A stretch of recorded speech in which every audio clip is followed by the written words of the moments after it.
Making headlines.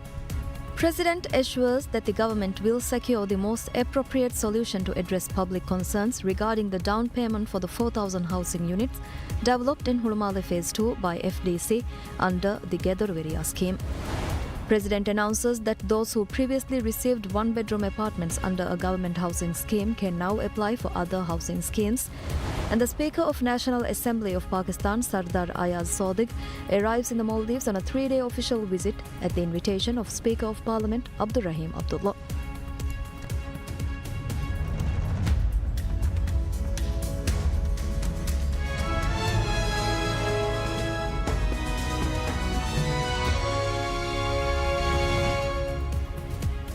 Bismillahirrahmanirrahim. Assalamu alaikum and welcome to PSM News in English with me, Abdullah Ahil. And now the news in detail. President Dr. Mohammad Muiz assures that the government will secure the most appropriate solution to address public concerns regarding the down payment for the 4,000 housing units developed in Hulumale Phase 2 by Fahidiri Ulum Corporation or FTC under the Gedorveria scheme. The assurance was given during a consultative meeting with residents of the Galolo ward in Male City. Addressing the housing project, President clarified that there have been no changes to the points awarded to applicants, noting that the flats were allocated based on the recipient list finalized by the previous administration. While the housing units are nearing completion, the President said remaining works include water and electricity connections. He added that the government aims to hand over the flats within the coming week, with residents expected to move in by the end of the month.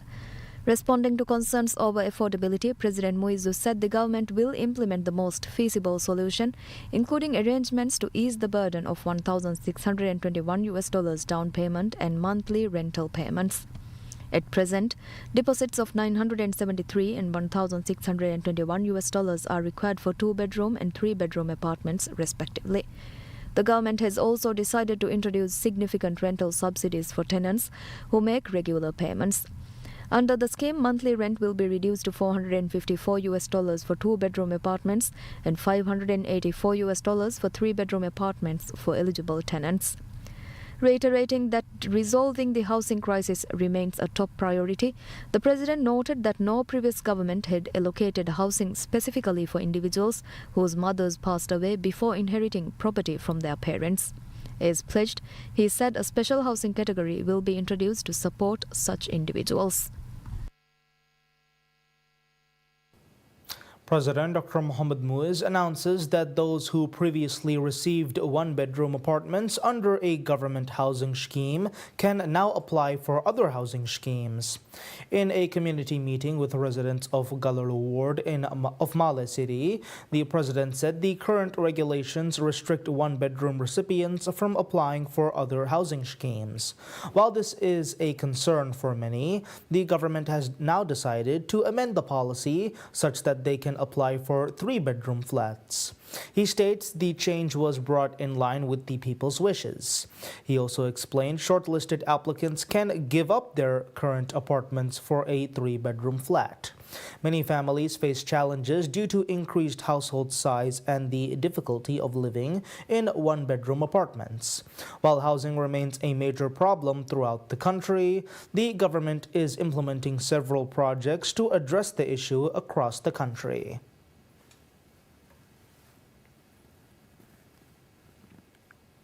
The Speaker of the National Assembly of Pakistan, Sardar Ayaz Sadiq, arrives in the Maldives on a 3-day official visit to the at the invitation of Speaker of Parliament Abdur Rahim Abdullah.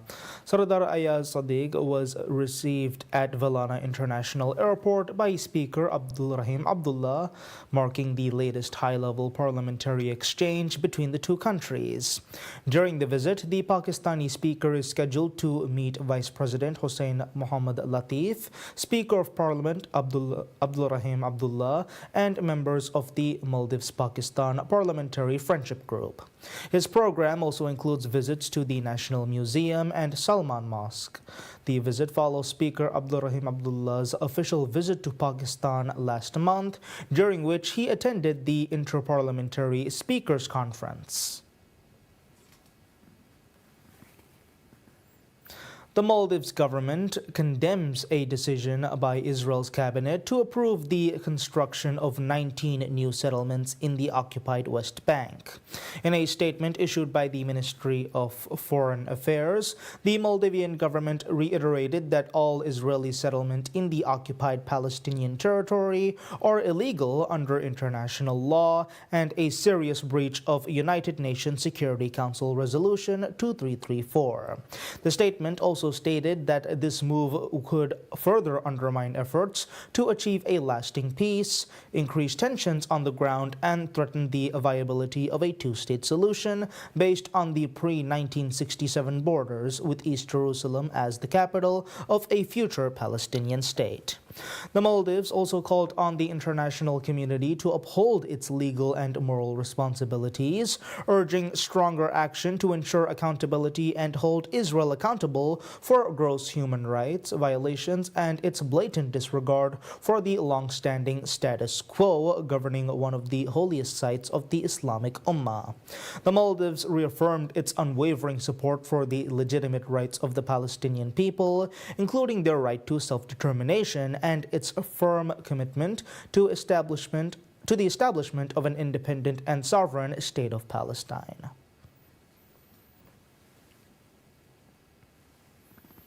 The government decides to restrict quotas for foreigners in certain sectors. Amendments to the foreign employment regulations outline which jobs will be restricted and when.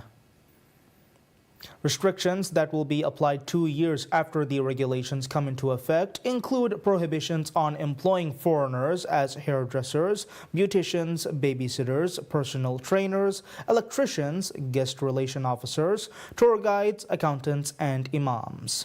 Restrictions that will come into effect within 3 years include employing foreigners as drivers, nurses, building inspectors, surveyors, site supervisors, and pilots. Within 4 years, foreigners will no longer be eligible for positions in electrical engineering and dive instructor positions. In the 5th year, quotas will not be issued to recruit foreigners as housekeeping manager, human resource manager, and front office manager positions. Foreigners cannot work as primary and secondary teachers. It is a key policy of President Dr. Mohamed Muiz to exclusively reserve certain job sectors for Maldivians, particularly in arts, tourism, and areas where Maldivians are highly qualified.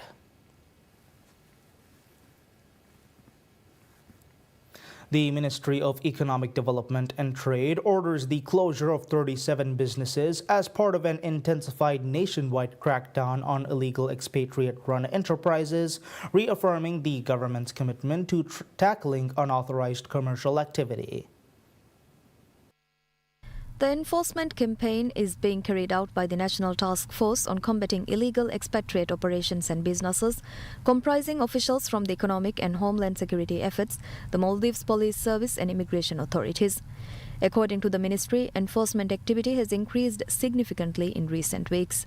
Between late November and mid-December, authorities received 252 public reports and conducted inspections at 98 business establishments. The majority of closures resulted from violations of economic regulations, while a smaller number involved breaches of other applicable laws. 8 businesses were later allowed to resume operations after rectifying identified non-compliance. The ministry said the campaign targets 2 main forms of malpractice, which are the use of Maldivian citizens as proxy owners to bypass legal ownership restrictions and expatriates operating businesses within 34 sectors reserved exclusively for Maldivian nationals. Investigative agencies are working closely with ministry officials to identify concealed business arrangements that contravene the Foreign Investment Act. Officials also emphasized the importance of public cooperation, urging citizens to report suspected illegal activities through dedicated hotlines, the ministry's website, or the Immigration Watch platform. The ministry acknowledged the crucial role played by the public in helping authorities identify unlawful operations and enforce compliance across the country. Maldives launches its overseas ID card issuance services in Sri Lanka.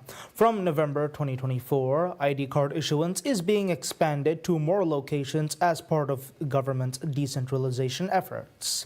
According to the Department of National Registration, or DNR, the initiative aims to provide a faster method for Maldivians residing in Sri Lanka to access ID card services.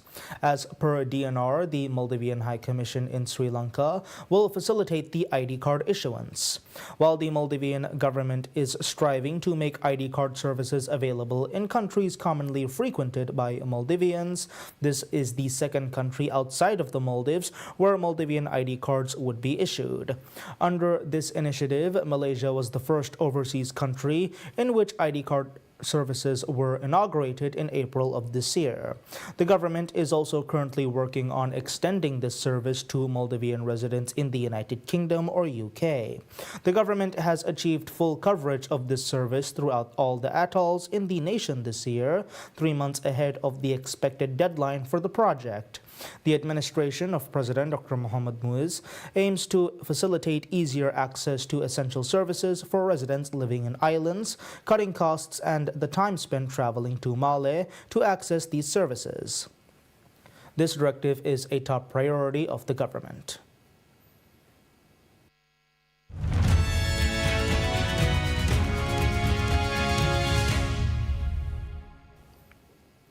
Insights into business. Indian Prime Minister Narendra Modi and Jordan's King Abdullah II bin Al Hussein discusses strengthening economic ties at the India-Jordan Business Forum held in Amman as both countries mark 75 years of diplomatic relations. Speaking during the event, Abdullah II hoped to enhance economic ties with India, highlighting what he said were opportunities to expand into new horizons for cooperation. Under the great leadership of Prime Minister Modi, India has witnessed great growth, and we look forward to working with you all to take our economic partnership to further heights. Today's discussions mark an important step for our two nations to advance our shared economic priorities with opportunities to expand into new horizons for cooperation. Modi, who arrived in Amman on Monday, stressed that the world needs a new growth engine and a trusted supply chain, adding that India and Jordan can play a significant role in fulfilling this demand. The Financial Times, or FT, reports that the United States suspended a technology deal it struck with Britain earlier this year, which was intended to boost ties in artificial intelligence, quantum computing, and civil nuclear energy. The FT said U.S. officials were becoming increasingly frustrated with Britain's lack of willingness to address so-called non-tariff barriers, including rules and regulations governing food and industrial goods. So we're taking the next logical step with a historic agreement on science and technology partnerships, and this will create new government, academic, and private sector cooperation in areas such as AI, which is taking over the world. Both countries agreed the tech prosperity deal over artificial intelligence, quantum computing, and civil nuclear energy during U.S. President Donald Trump's visit to Britain in September. The U.S. is Britain's largest trading partner, and its big tech companies have already invested billions of dollars in their UK operations.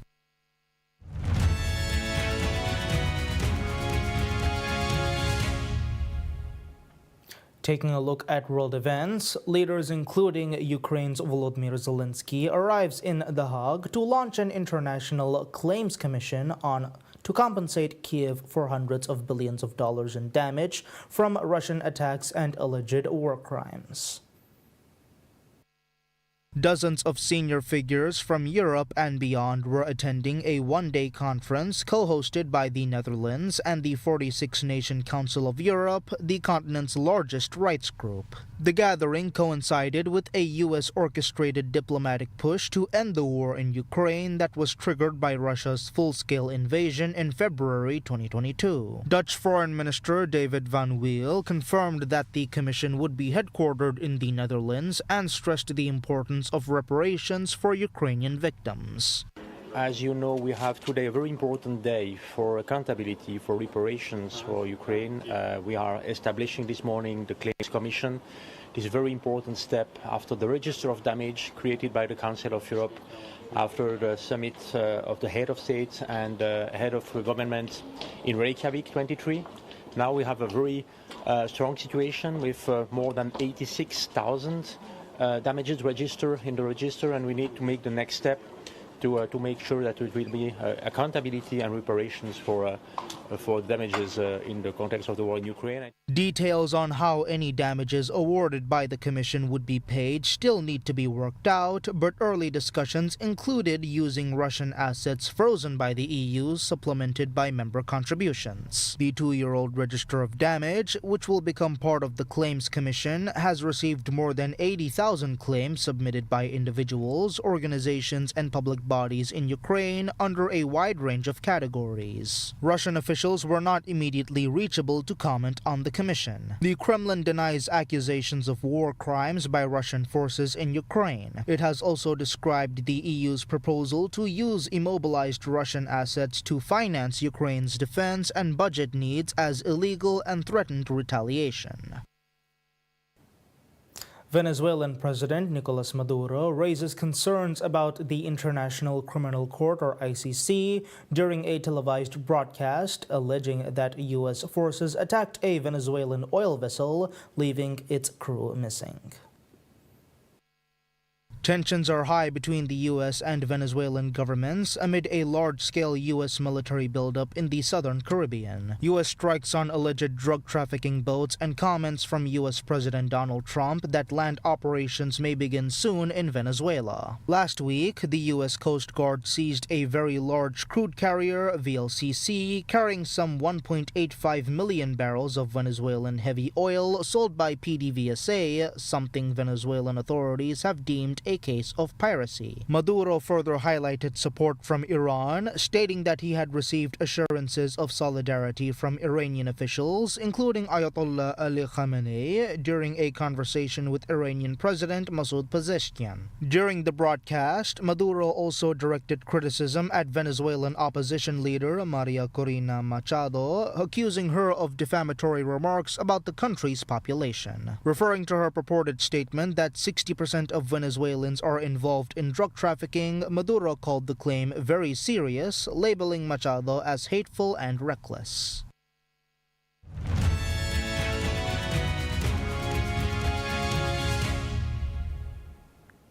We now move on to world sports.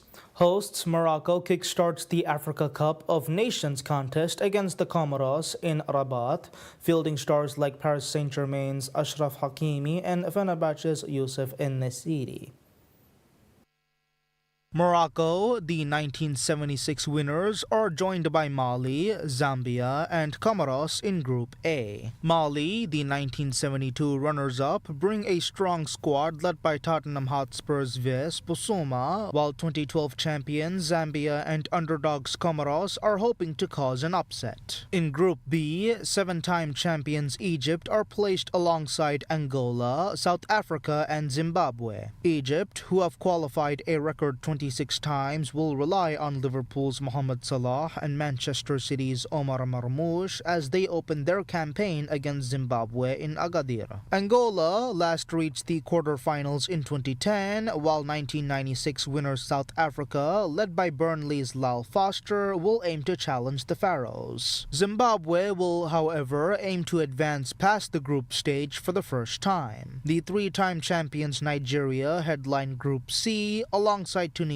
Uganda, and Tanzania. Nigeria, winners of 1980, 1994, and 2013, are led by forward Victor Osimhen of Galatasaray and open their campaign against Tanzania. Tunisia, the 2004 champions, will rely on Eintracht Frankfurt's Elias Sikri and Burnley's Hannibal Mejri to challenge for the top spot. Uganda, runners-up in 1978, aim for their first knockout stage appearance since 2019 2015, while underdogs Tanzania, competing in their third finals, hope to cause an upset in their opener against Nigeria. In Group D, Senegal are joined by Democratic Republic of Congo, Benin, and Botswana. Senegal, the 2021 champions, boast a strong squad led by Al Nassr forward Sadio Mane and Spurs midfielder Pape Matar Sarr. Two-time champions Congo seek a first title since 1974, with key players including West Ham United's Aaron Wan-Bissaka and Martial's Chancel Mbemba. Benin's Steve Mooney of Alanyaspor and Botswana's Tumisang Orebonye of Wydad Casablanca are expected to lead their team's efforts. Group E features 2019 champions Algeria, Burkina Faso, Equatorial Guinea, and 1970 winners Sudan. Equatorial Guinea will aim to better their 2015 performance when they finished the tournament as semi-finalists, while Sudan would aim to bring an attacking mindset on field. In Group F, the last group, reigning champions Ivory Coast will compete alongside five-time winners Cameroon, Gabon, and underdogs Mozambique. Ivory Coast, winners in 2015 and 2023, head into the competition with a formidable lineup, including Roma's Evan Indika and Nottingham Forest duo Wilfred Zaha and Ibrahim Sangare as they face Mozambique in their opening fixture.